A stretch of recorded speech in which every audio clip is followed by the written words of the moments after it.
영화 프로그램의 또 아이콘 아닙니까? 네, 영화하면 이분이죠. 예, 네. 김경식 씨 나오셨습니다. 반갑습니다. 아유, 네. 고맙습니다.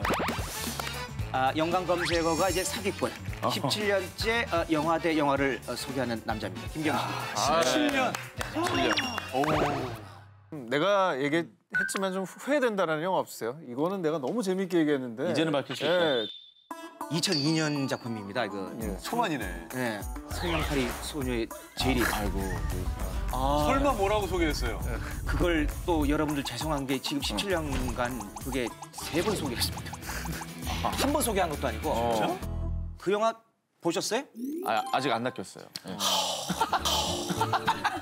아니, 뭘 또 그렇게까지. 아니, 3번이나 소개했는데. 그렇죠.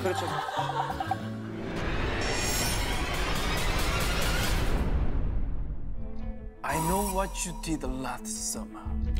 저쪽. 나는 지난 여름에 네가 한 일을 알고 있다. 이 영화 너무 재밌어. 잘 만들었어. 90년대 티네이지 호러의 선두주자를 맡은 이 영화. 제니퍼 러브 휴잇과 라이언 필립을 스타로 등극하게 만든 공포 영화인데요. 옛날 배우들이다. Oh my God. 고등학교를 졸업한 뒤 젊음에 취해 고속도로를 질주하던 4명의 친구들. 하지만 그들은 음주운전을 하고 있었습니다. 결국 한 어부를 차로 치고 마는 시체를 물속에 빠뜨리고 서로 무덤 속까지 가져갈 비밀로 붙이는데요. 하지만 1년 뒤 의문의 편지가 날아오게 되고 이때부터 시작된 피해 저주. 하나 둘씩 죽음을 맞이하게 됩니다. 기억납니다. 진짜. 이 영화 속에서 관객들의 숨통을 마구 조였던 죽음의 사신, 피셔맨. 이 이름답게 어부들이 입는 비옷에 또 갈고리. 그렇죠. 자, 수산시장에서 생선 꽤나 찍어 올렸을 것 같은 서슬퍼런 갈고리 손을 장착. 자, 그리고 정적을 깨고 그림자처럼 쓱 나타나요. 뒤에서 나타나서 그야말로 날카로운 갈고리를 무자비하게 휘두르는 살인마 피셔맨입니다. 피셔맨은 아직도 당신이 지난 여름에 한 일을 기억하고 있을 겁니다.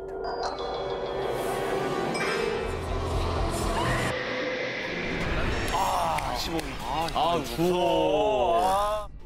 제이 호러의 진수죠. 영화 주원입니다. 오. 야, 확대하니까 이게 보인다. 그러죠. 눈동자 안에 아이가 있어. 여기 밤잠 설치기 하는 한 여자가 있습니다. 그리고 자꾸 이불 속으로 들어오는 한 아이도 있고. 아우, 저 당시 영화 보고 난 다음에 침대에 들어가서 괜히 한번 들춰보게 만드는 그거. 예전에는 무서운 영화 보면은 이불 뒤집어 쓰고 잤잖아. 그걸 못하게 한 거야. 그걸 못하게 한 거야. 그걸 못하게 한 거야. 끔찍하죠. 남편에게 억울하게 죽임을 당한 카야코는요. 집에 지방령, 집 귀신이 돼서 소통을 그냥 다 죽여버리고 말이야. 그래서 원한을 피는데요. 그렇죠. 자, 핏줄이 도드라진 저 눈빛, 무참하게 찢긴 얼굴, 일그러진 근육 하나하나가 미세하게 움직이는 그녀.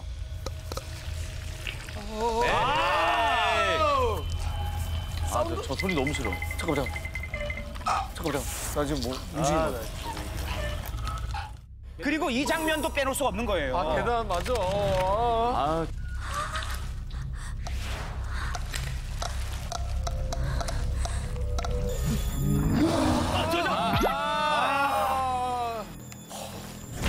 참.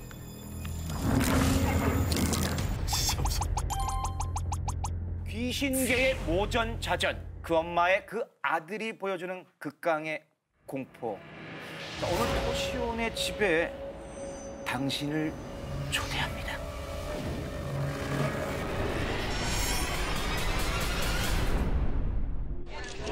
살인자의 그림자가 드리워진 미국의 한 마을. 킬러에게 친구 2명을 잃은 주인공 시드니는 슬픔과 함께 공포에 휩싸이고 맙니다. 그런데 그날 밤 시드니에게 걸려온 전화 한 통. Tatum, just get in the car.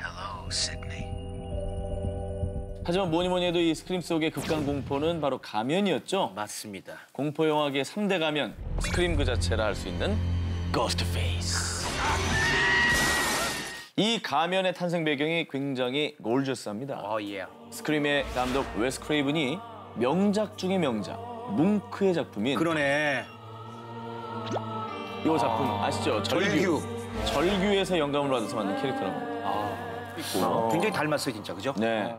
자, 그리고요. 공포영화 왕들은 공포영화는 스크림 이전과 이후로 나뉜다라고 할 정도로 스크림이 큰 공을 세웠습니다. 우리가 흔히 아는 공포영화 공식이 뭐가 있습니까? 혼자 있을 때 나쁜 짓 하거나 술과 마약하고 그러면 먼저 죽고. 그렇죠. 그리고 13일 밤의 금요일 보면은 늘 배드신에서 죽어요. 네, 맞아요. 그런 것도. 네. 그러네요. 그런데 스크림은 그 예상을 모두 배반. 일단 대놓고 관객이 호러 영화의 공식을 모두 알고 있다는 데서 시작을 합니다. A very simple formula. Everybody's a suspect. 또 스크림은 자기도 공포영화면서 공포영화를 셀프 디스합니다. 제발 죽이지 마세요. 유령님 전 속편에도 나오고 싶거든요. 이런 대사가 나옵니다. 네. 아, 그런 대사 있었어요? 나 스크림 2 나와야 돼요. 아, 진짜 그런 대사 있었어요? 계약이 돼 있거든요. 뭐 이런 게 있어요. 네. 그 밖에도 관객이 다음 장면은 이런 공식으로 전개되겠지라고 예상하는 순간 배우들이 그 말을 미리 합니다. 그렇죠. This is the moment when the supposedly dead killer comes back to life for one last scare. 즉 관객 머리 꼭대기 위에 있다는 얘기. 자, 그렇다면 과연 누가 죽고 누가 살아남을까요? 헬로, 시드니.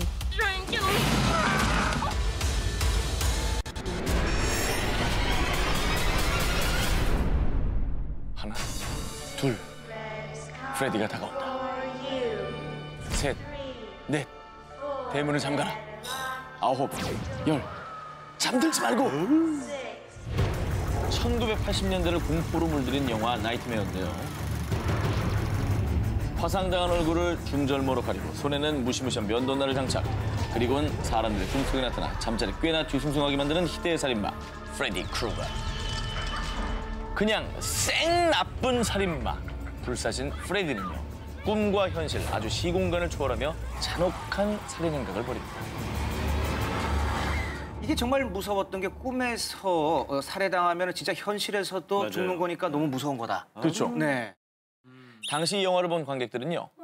이 영화 보고 잠들기가 두려웠다. 프레디한테 쫓기는 꿈까지 꿨어. 라고 할 정도였다고 합니다.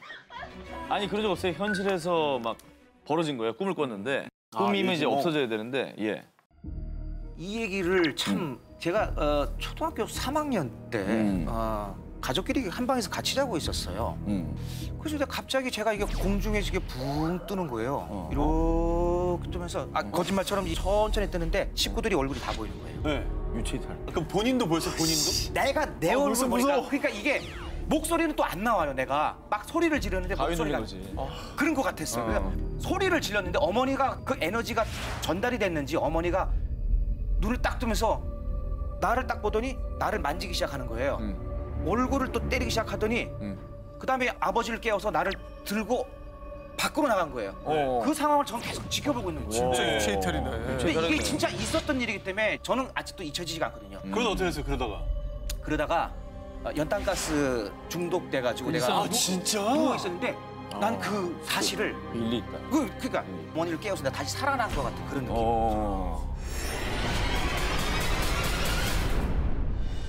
캄보디아 캄포트 지역. 한낮에도 앞을 볼 수 없는 안개로 뒤덮인 거긴 귀신이 덮치는 저택이에요. 한 번 들어가면 쉽게 나올 수 없을걸요? 안 가는 게 좋아요. 이렇게 북고산에 있는 한 대저택인 이곳은 바로 영화 R포인트의 촬영지입니다. 근데 저 영화는 정말 잘 만든 것 같아요. 네, 지금도 뭐 시간이 지났지만 영화 채널에서 방송도 많이 나가고 검색어에도 자주 오르는 영화입니다. 자, 1972년 베트남 전쟁 막바지 사단 본부 통신부대의 무전기로 6개월 전에 로미오 포인트에서 사망한 것으로 추정이 되는 18명의 수색 대원들로부터 계속해서 구조 요청이 들려오고 결국 또 다른 부대가 이 대원들의 흔적을 찾아 나서며 이야기는 시작되는데요.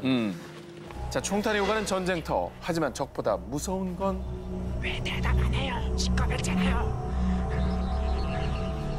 자, 바로 내 옆에 있는 동료가 원혼, 즉 귀신일 수도 있다는 무시무시한 심리적 공포.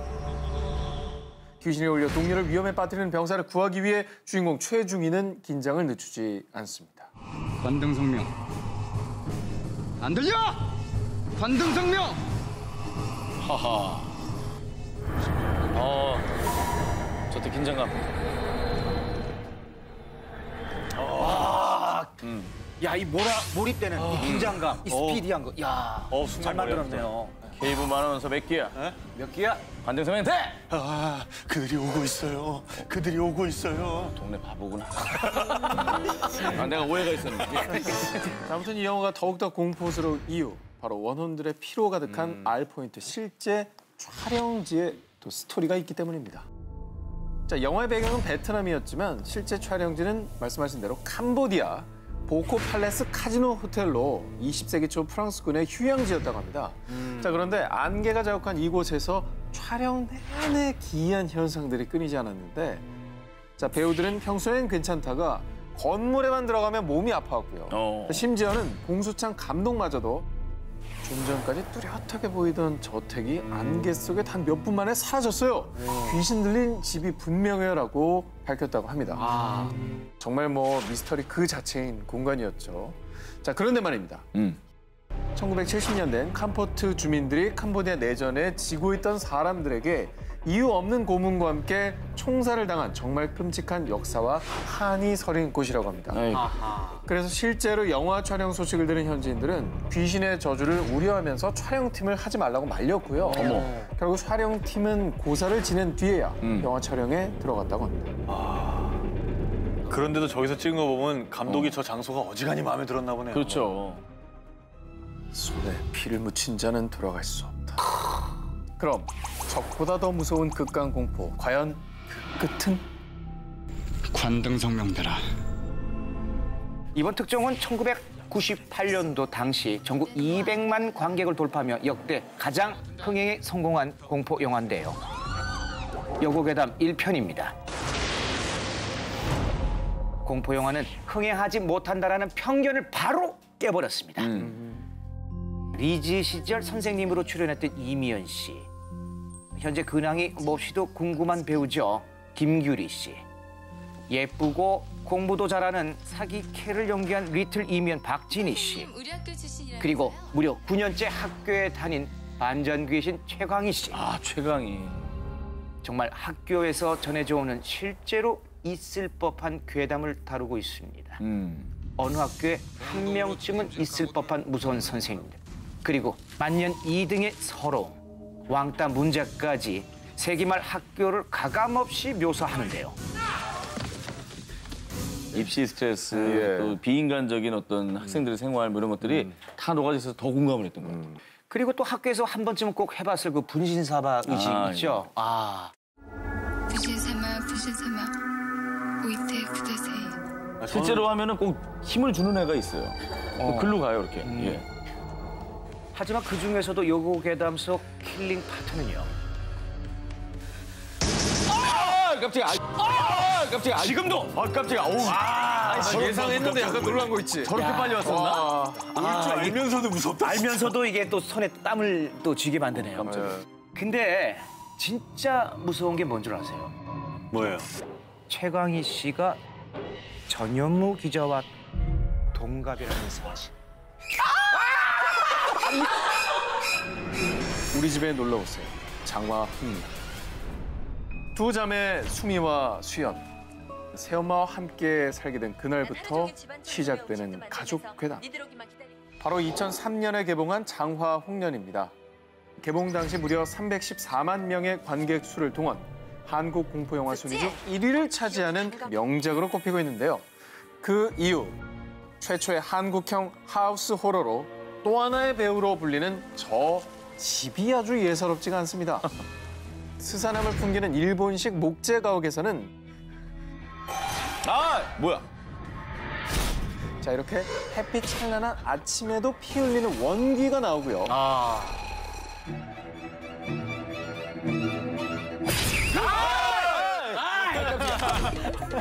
이거 진짜 근데 지금부터 놀래네요.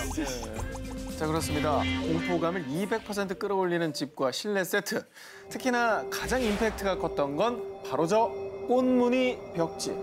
영화의 분위기를 더 비현실적으로 만들어주는데요. 장화홍련 벽지 어디 건가요? 라고 묻는 분들도. 저걸 집에다 왜 해, 저걸? 아니, 인테리어는 이쁘잖아. 아니, 그래도, 진짜. 없는 귀신도 찾아오겠다, 저기. 에어컨 설치 안 하려고 그러고. 장화홍련의 소름 포인트를 더 극강으로 모으는 것.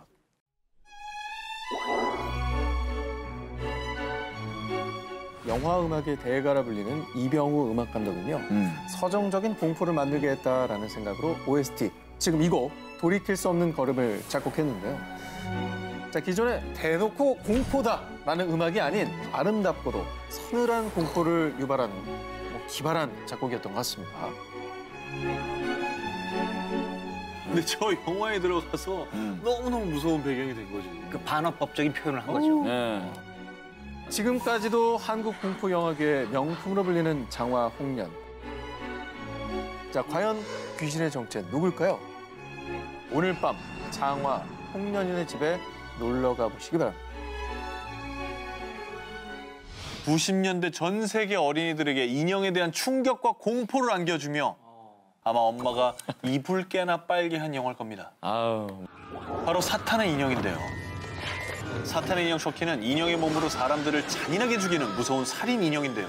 진짜 정체는 주술을 이용해 자신의 영혼을 인형에 넣은 연쇄 살인마 찰스 리 레이.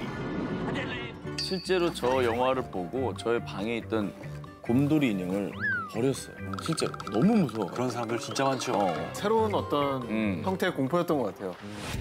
셔키는 인형의 주인인 앤디와 단둘이 있을 때는 거친 욕설도 남발하고요. 어린 앤디를 이용해 자신을 배신한 동료를 찾아가 그를 죽이기까지 합니다. 앤디가 이 사실을 어른들에게 말했지만 6살짜리의 이 허무맹랑한 말을 들어주는 어른은 당연히 없었죠. 자, 영화 사탄의 인형에서 정말 머리부터 발끝까지 소름이 쫙 돋게 한 희대의 킬링 파트. 척키가 들어있던 상자에서 그만 건전지를 목격한 앤디의 엄마. 그녀는 곧바로 척키의 몸을 확인해봅니다. Hi, I'm Chucky. Wanna play? 정체를 들킨 척키는 금세 본색을 드러냅니다. 진짜 무서웠어요. 충격이 충격. 역대 공포 영화 중에서 제일 작은 거 아닙니까? 그리고 절대로 뭐 팔이 잘리건 뭐하건 끝까지 쫓아와서 그 집요하게 그거 하잖아요. 인형들. 나 그게 진짜 무서웠던 거. 불에 대기도 해요? 네. 중간에. 뭐 인형이 느끼겠냐고. 생명력이 장난 아니었어요. 오늘 밤에라도 척키가 당신에게 이렇게 물어온다면 어떻게 응답하시겠습니까? Hi, I'm Chucky. Wanna play?